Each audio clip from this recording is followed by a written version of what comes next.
On our way down to Tauranga, we've stopped off to have a look around the Te Puna Quarry Park where Ed used to work. This would be one of the old machines that he used to work.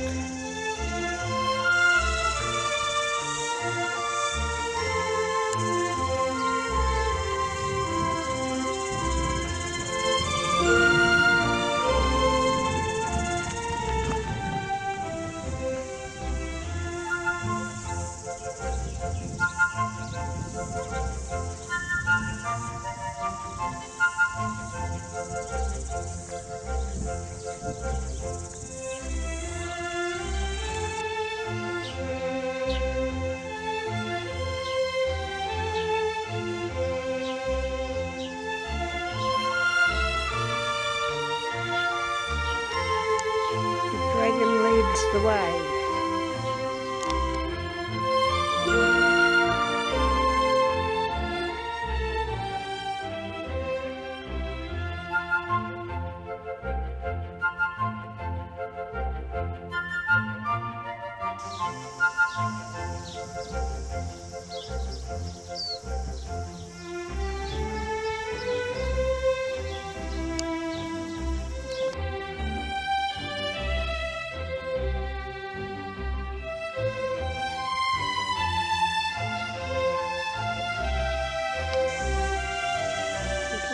Tara keeping watch over the orchid gardens, which unfortunately are long past their flowering period.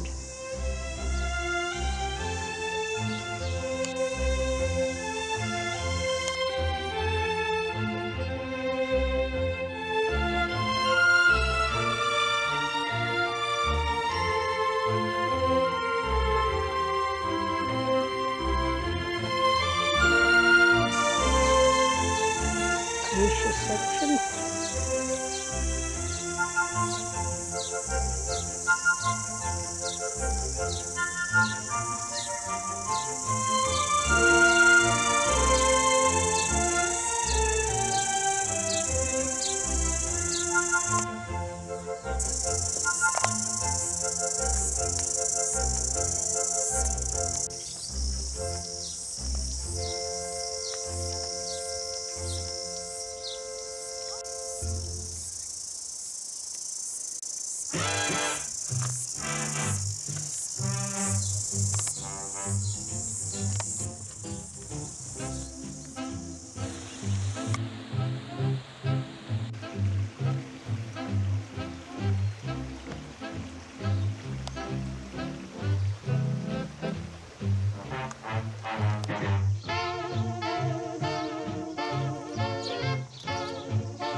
Plants and monarch butterflies.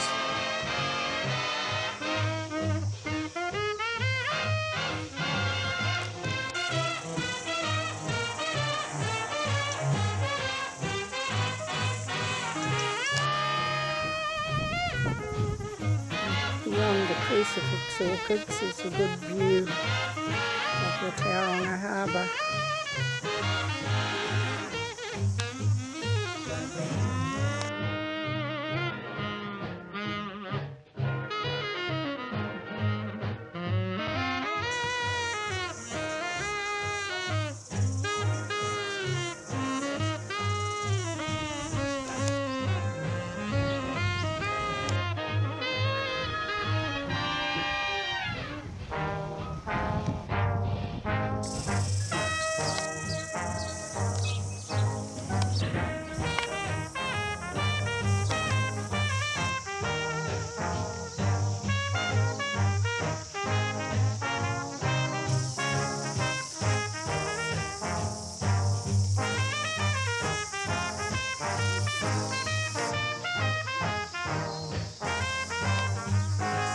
musical instruments, high and low.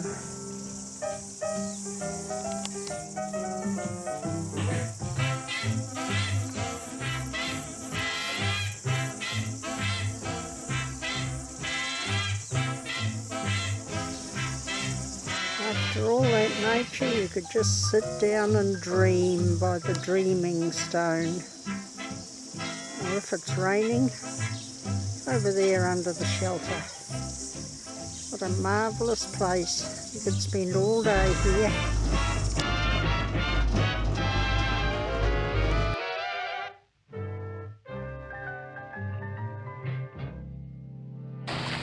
The Diamond Princess is in at the wharf.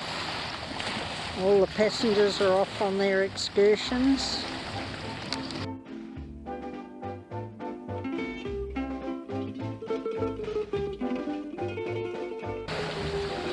We're just starting off on a walk around the mount this morning. Glorious day.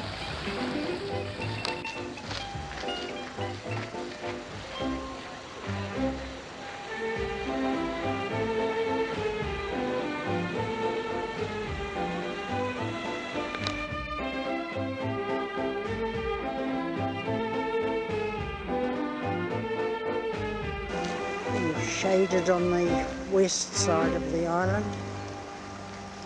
Look at the bird.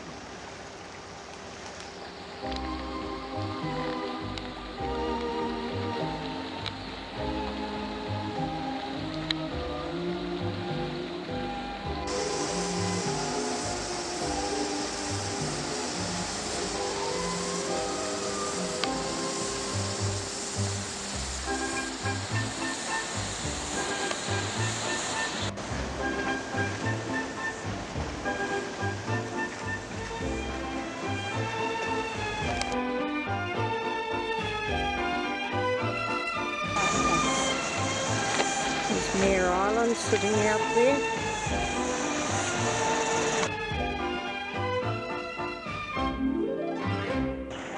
And getting kitted up to clean up some of the oil off the beach from the arena.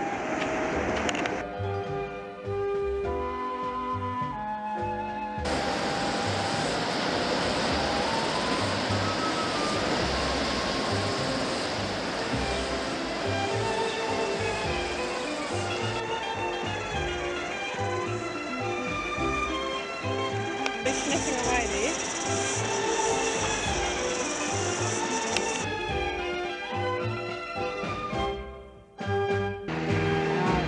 Well, this morning we're going on a walk down to Kaiti Falls. This is a view of the Mount industrial area in the distance from halfway along the track.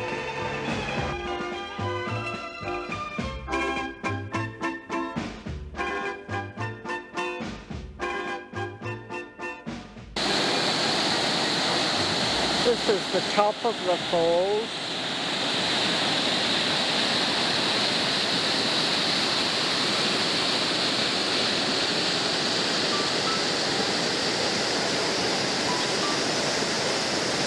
And away she goes over the edge.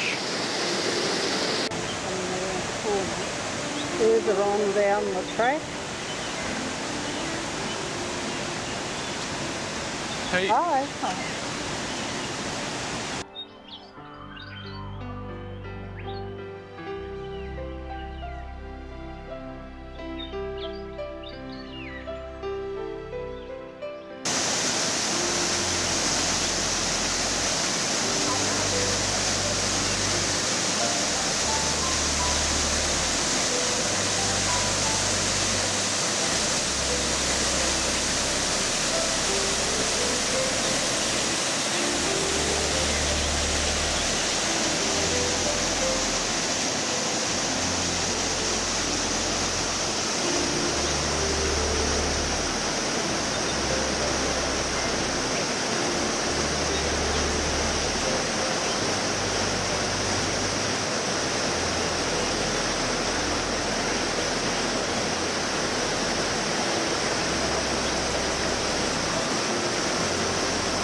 This is the last drop of the falls, which we haven't seen before.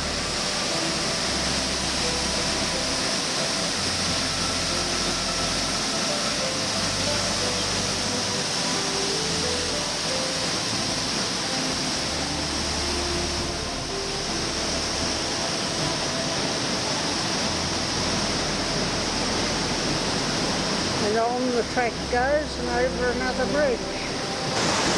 Oh, we're not the only ones enjoying it. Well, now we're at the bottom. We have to start going up again.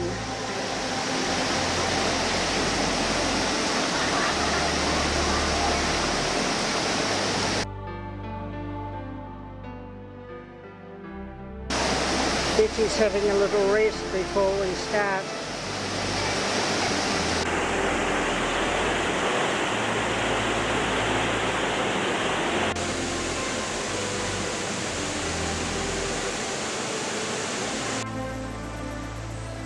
Almost back up the other side and the mount comes into view again. We're on our way into the Wentworth Valley today to do a walk into the waterfall, and the warning sign for this ford, some nut had crossed out ford in pencil and written Holden underneath it.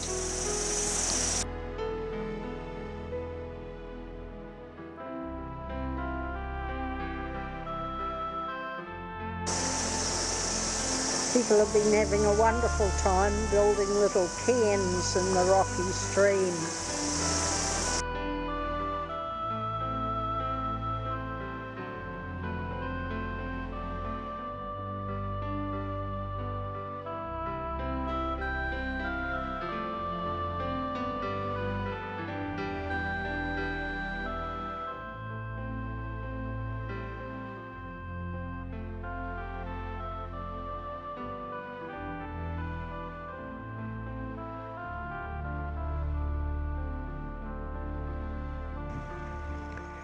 Travelling north from Dargaville, we've made a side trip into the Kaiwi Lakes and found an absolute forest of tents and caravans here. This is the larger of the two lakes where boating is allowed, and on the other side of the road there's a rather secluded little lake where there's no motoring allowed. Very pretty.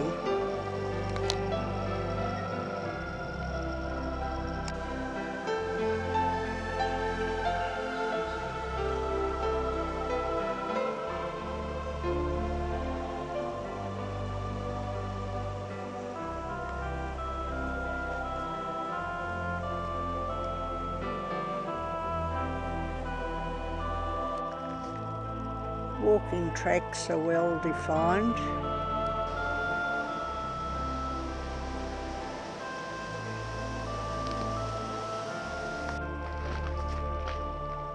Different varieties of trees are named.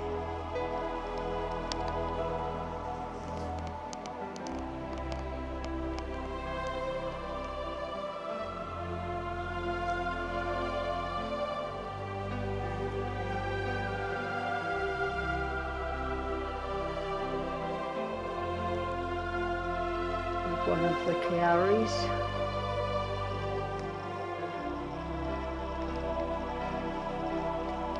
There are some lovely big cowries in here.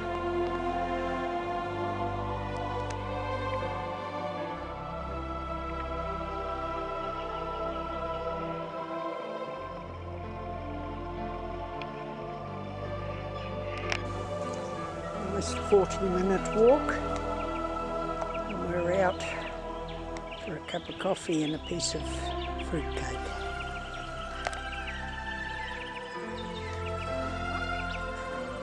We're up at the lookout over the Waipua forest. Betty's gone up to have a good look. Certainly get a good view of the forest from up here. Just hold your nose.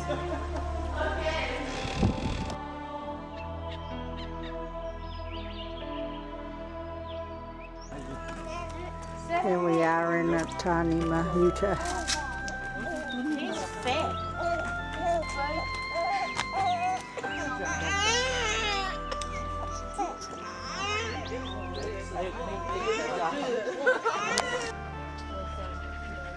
If the parents didn't look after their children and they lived near the forest, they'd come and take the children. And sometimes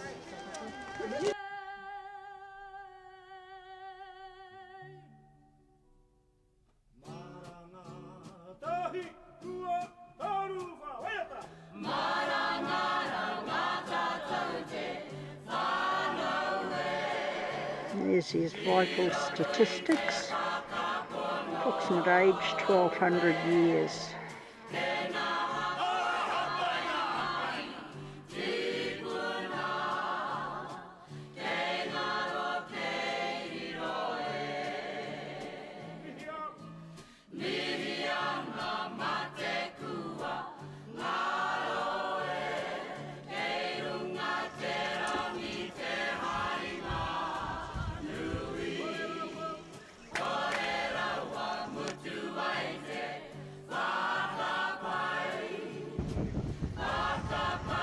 We're at Nafra at the moment. It's a shame you can't smell the sulphur.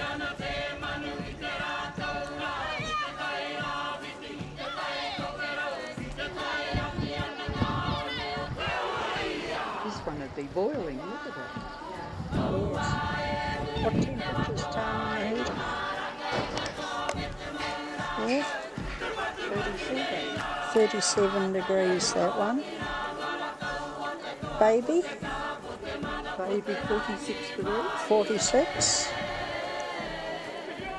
And bulldog is 52. Well, this is a black one. Oh. Called bulldog. Bulldog. There's baby.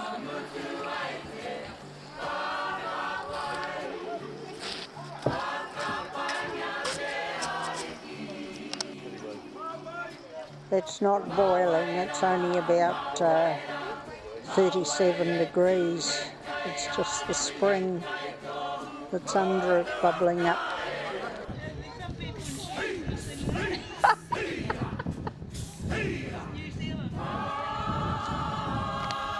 And there's a couple more.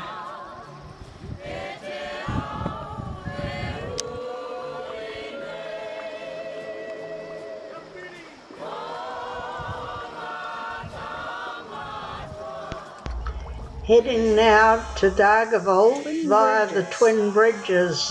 This is an unusual situation. It's a bridge feeding into a bridge.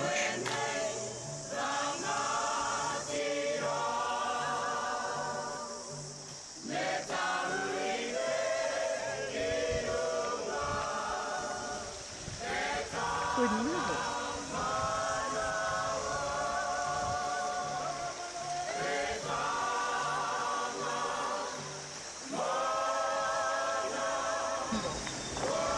Very pretty little posse. And the rest area in there. What a pretty place to stop. Betty reckons this looks like a bit of embroidery with a crochet edging.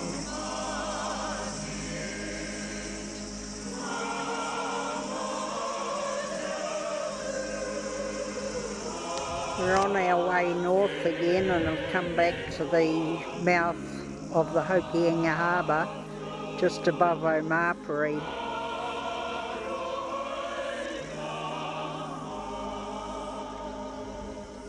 Looking down towards Opanoni, as we did yesterday. We're now at Ahipara, and this is the start of 90 Mile Beach.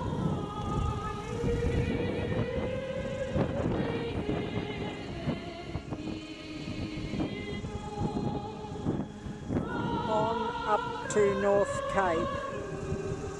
or Cape Reinga to give it its full name.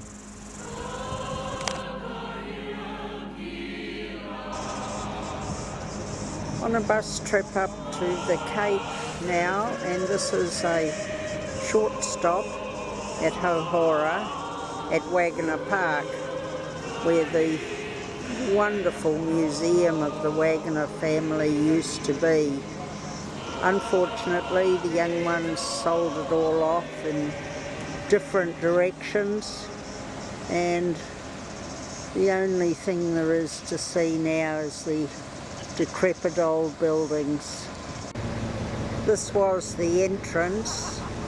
Nothing but an internet cafe now.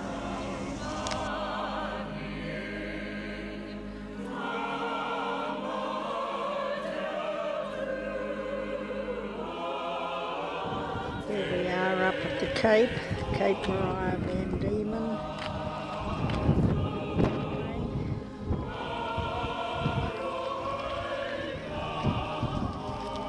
Around here to Cape Reinga and the lighthouse.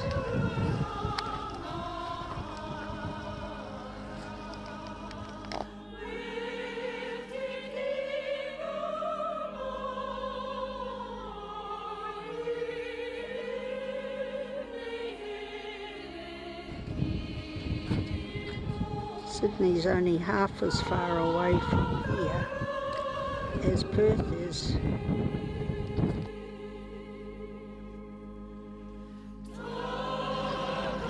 This is the meeting place of the Tasman Sea to the left and the Pacific Ocean to the right.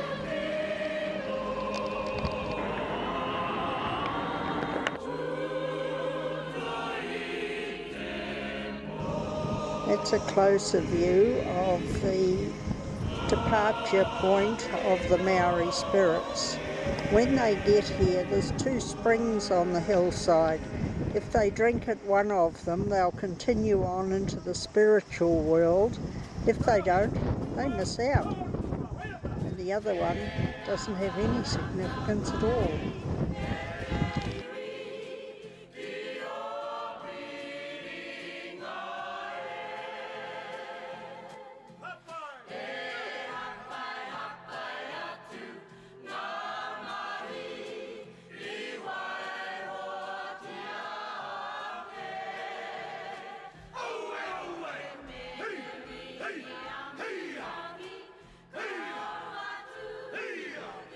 Edge, waiting to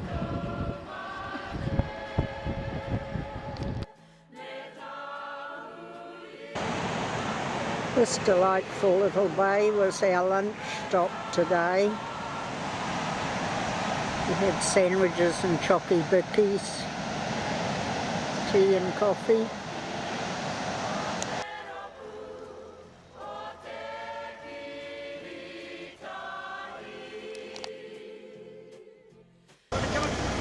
We've stopped in Te Paki Stream for some of them to do some sandboarding.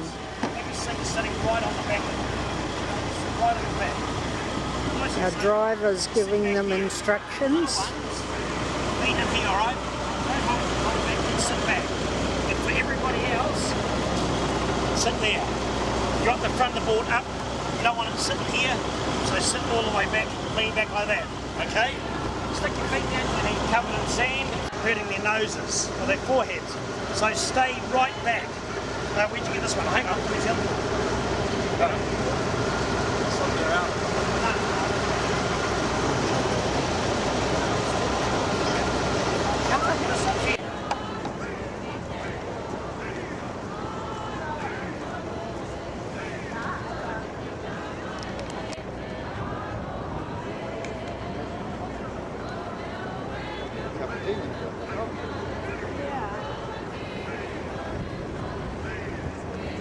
They're dragging their feet. Yeah, coming down slow with their feet dragging.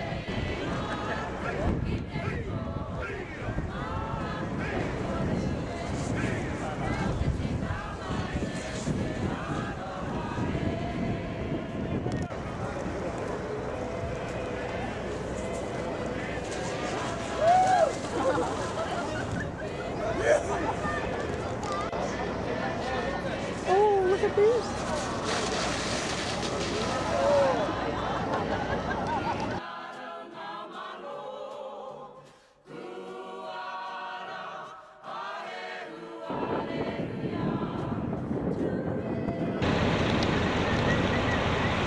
is our last stop of the day.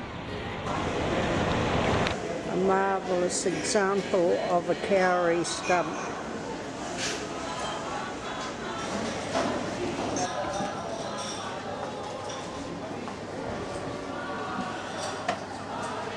And inside that marvellous stump is a staircase.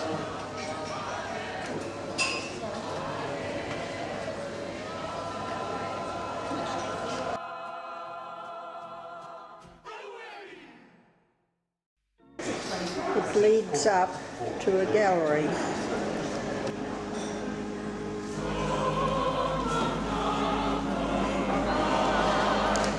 And pictures.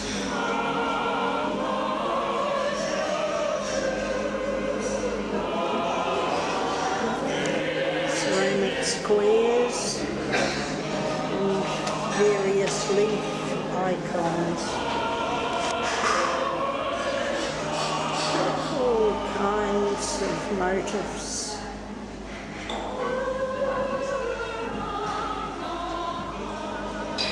Looking down on the cafe and the shop.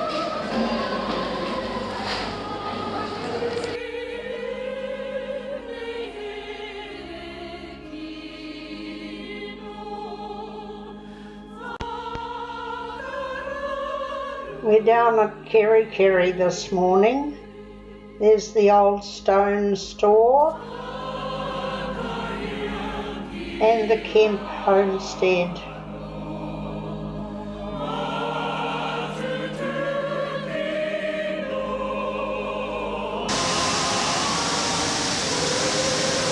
Not as good a view of the Kaharoo Falls as there used to be. And there's not so much water coming over today.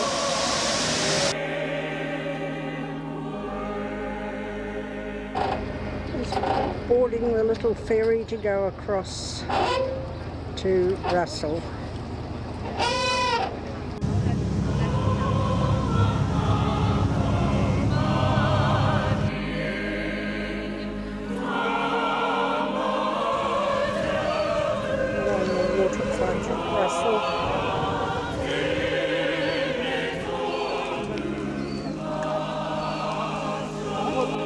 Fascinating little shops at Russell.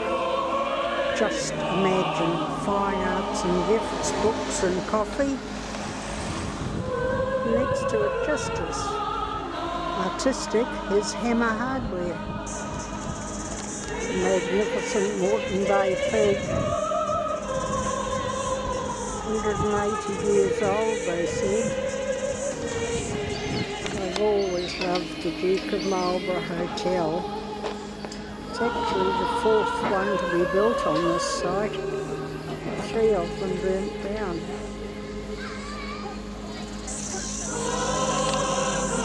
Up on top of Flagstaff Hill. Who's boating at the moment?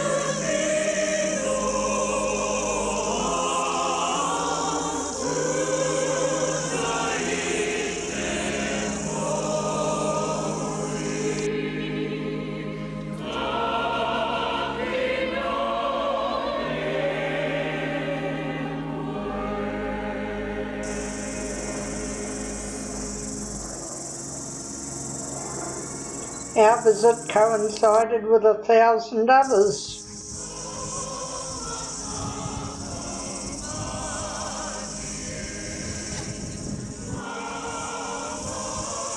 This is the 4th flagpole to be erected. It hasn't been cut down yet. This sundial is on the site of the original 2 flagstaffs that Tony Hickey cut down.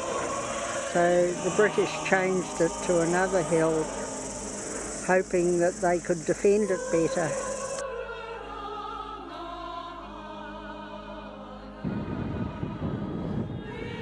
The lookout. looking over towards Cape Brett in Urapukapuka Island. Beautiful beach that most of the locals use.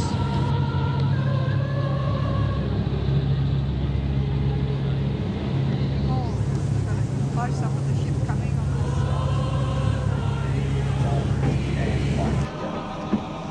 Oh, there she is. She's got a lovely breeze behind her. And of course, the ship on that side doesn't get a lot of wind to try and get it moving. So they have a lovely sail back to the shop. They should arrive. That's a shoal of blue mau fish. You always see them here, but unfortunately there's too much wind for him to risk taking the boat through the hole in the rock. 5 to 6 meters, that's a big swell. It hits the top and then blows out this side. Make sure you're holding on. Actually quite amazing to view on those beaches, on those occasions. We're going in now to Ruapukapuka Island for a lunch break. Okay, well, our Jenny has brought us across to the Waiwaitoria Passage, which will allow us the opportunity.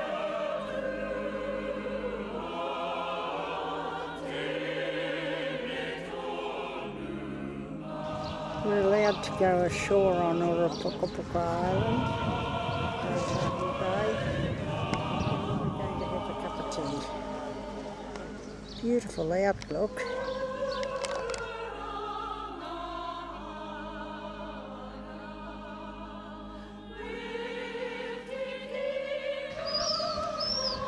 Cup of tea and some chips and cakes. A sunny view like this, what more could you want?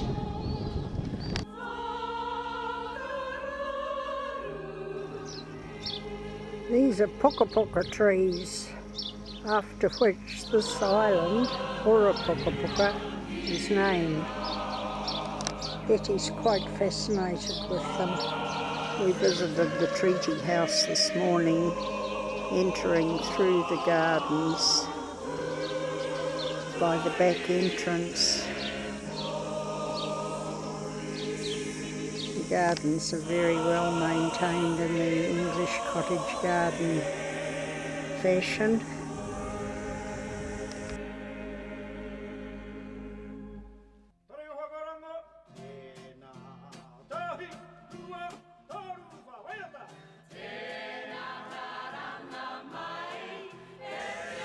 And this is the home of James Busby, who was instrumental in drawing up the treaty in the first place. The flagpole in the position that the treaty was signed.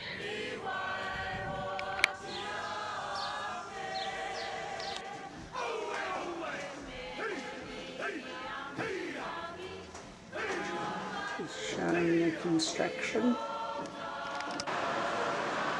There's some quite interesting video displays throughout, and we've just had a lecture on the way they're saving the kiwis by rescuing the eggs and incubating them, and the various rooms in the Busby residence. The children and parents shared the bedroom. There were 4 children.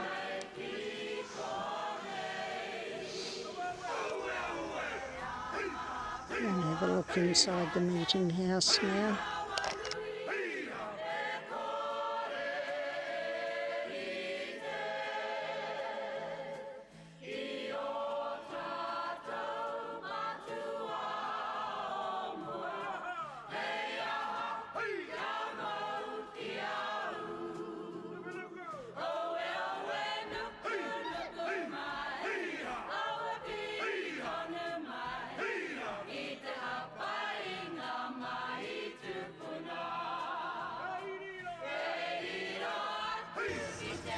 This